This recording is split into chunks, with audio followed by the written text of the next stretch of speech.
Hmm, Selamat malam saya ucapkan kepada teman-teman yang ada di seluruh Indonesia. Ya. Beberapa pernyataan yang dikeluarkan oleh para pendemo, ya, yang membuat saya menjadi miris mendengarnya. Itu masalah kenaikan BBM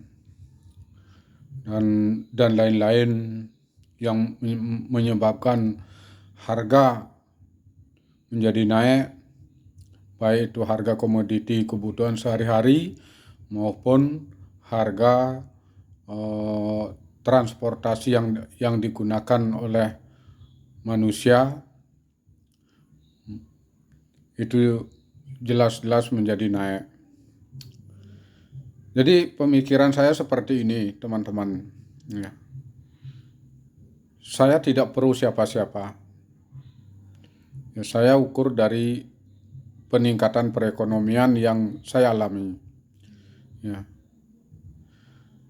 Sebagai seorang warga negara Indonesia yang mempunyai keyakinan terhadap Tuhan Yang Maha Kuasa dan diri sendiri, yaitu kekuatan kita sebetulnya adalah terletak pada diri kita. Maksudnya seperti ini, ya. Kalau memang harga BBM itu harus naik, lalu apakah kita demo ke sana kemari untuk menyatakan turunkan lagi? Banyak berita yang saya terima dari luar negeri atau dari dalam negeri, ya. Yang naik itu adalah harga dari CPU. Nah, kalau CPU ini naik, CPU itu adalah bekal dari minyak itu, bahan bakunya itu dari minyak itu naik. Kenapa naik? Karena biaya produksi naik. Lalu kenapa biaya produksi naik? Terjadi kelangkaan bahan bakar biaya produksi ini yang menyebabkan harga produksinya menjadi naik. Ya. Contohnya, ya, kalau kita bandingkan di Rusia, kalau di Rusia itu dia tertutup, ya. Dia punya fosil banyak, bahan bakarnya besar, tetapi dia tidak jual ke luar Rusia. Nah, kemudian di Amerika ini tergantung dari Rusia. Oleh Rusia menaikkan harga bahan bakarnya ini. Nah, terjadi krisis di Amerika karena Rusia sudah tidak lagi mengekspor bahan bakarnya ke Amerika karena terjadi krisis politik. Nah, di Indonesia tuh begitu.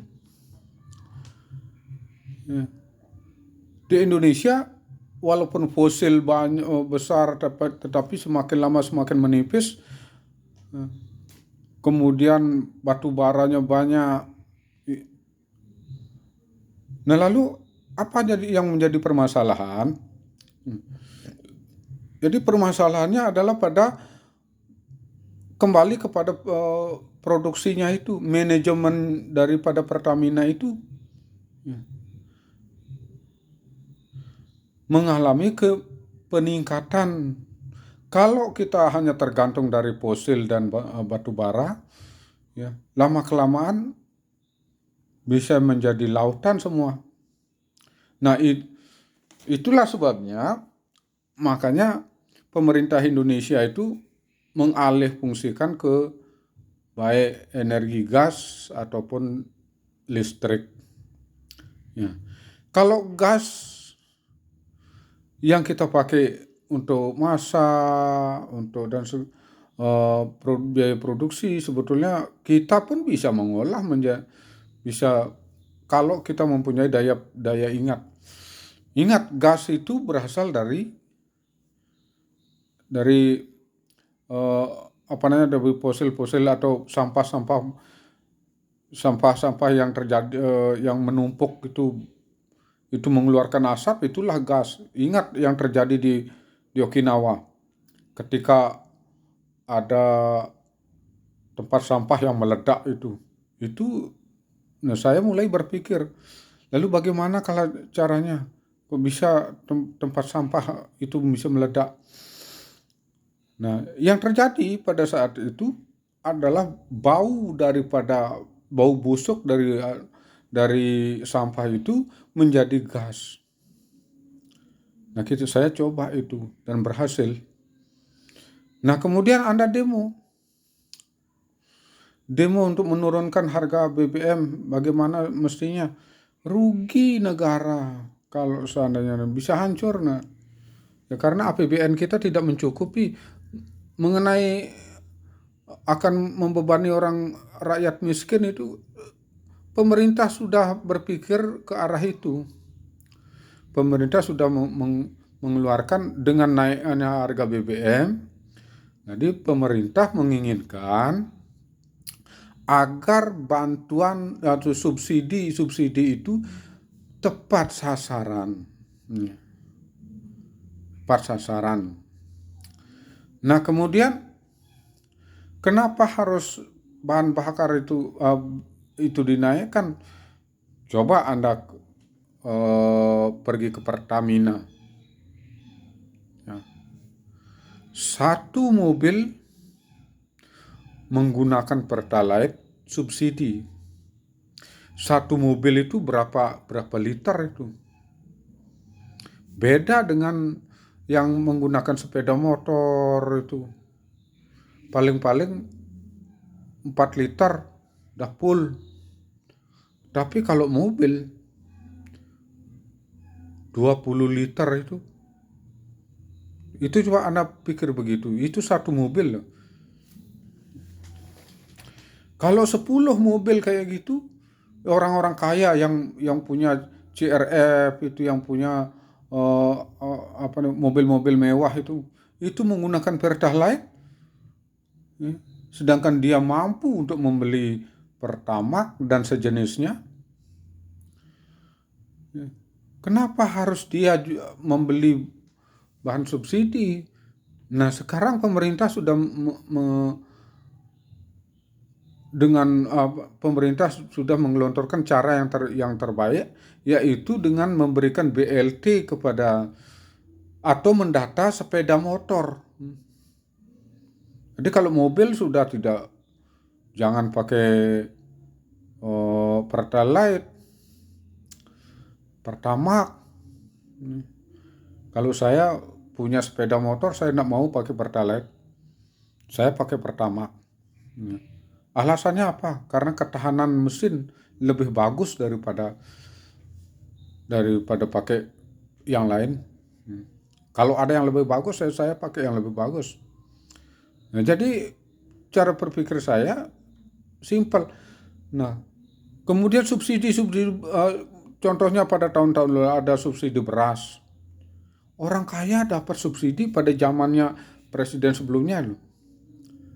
Tapi saya tidak menuduh, mungkin di sini kepala daerahnya atau siapa, saya tidak tahu. Tapi dia yang jelas dia dapat. Orang yang punya rumah bertingkat dapat dia.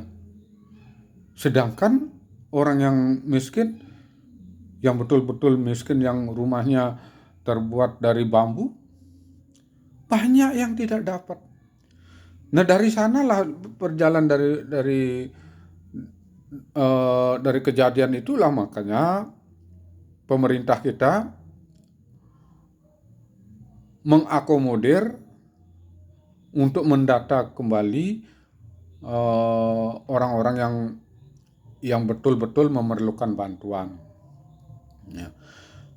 Nah, kemudian ada lagi videonya tentang Pak Bambang Tri. Apapun yang Bapak katakan tentang presiden kita, tetapi itu adalah pilihan rakyat. Ya, Bapak menghargai negara ini, menghargai bangsa ini karena beliau itu berjuang sepenuh hati untuk negara, walaupun apapun kata Bapak di video itu, kami tidak peduli. Yang penting sudah presiden itu sudah didukung oleh rakyat, kekuatannya ada pada rakyat. Ya, jadi janganlah karena kejadian masa lalu lalu mengungkit-ungkit masa lalu akan Anda bandingkan dengan yang sekarang. Orang pemikiran beliau itu brilian. Ya. Kemudian yang berikutnya lagi, banyak sekali kasus-kasus di negara ini yang melibatkan orang-orang besar. Cara pandang mereka itu tentang presiden kita betul-betul memprihatinkan, walaupun mereka itu adalah pejabat.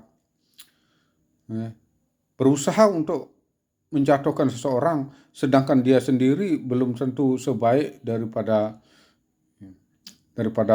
presiden yang sekarang ini. Yang sekarang yang kita perlukan adalah bagaimana rakyat itu merasa sejahtera, bukan karena ada ideologi lain, merasa sejahtera, merasa tenang, dan merasa diperhatikan oleh pemerintah. Bukan ada beberapa ibu-ibu yang menyatakan begini mahal. Orang dia pakaiannya saja sudah saya lihat sudah pakaian orang besar. Apalagi yang ada yang pakai baju adat. Itu saya perhatikan pakaian itu sudah hampir lebih daripada 5 juta harganya. Bagaimana bisa mengatakan bahwa dia itu melarat dan dari penampilannya sudah saya tidak yakin orang itu orang miskin. Kalau dia orang berpolitik ya sudah mungkin,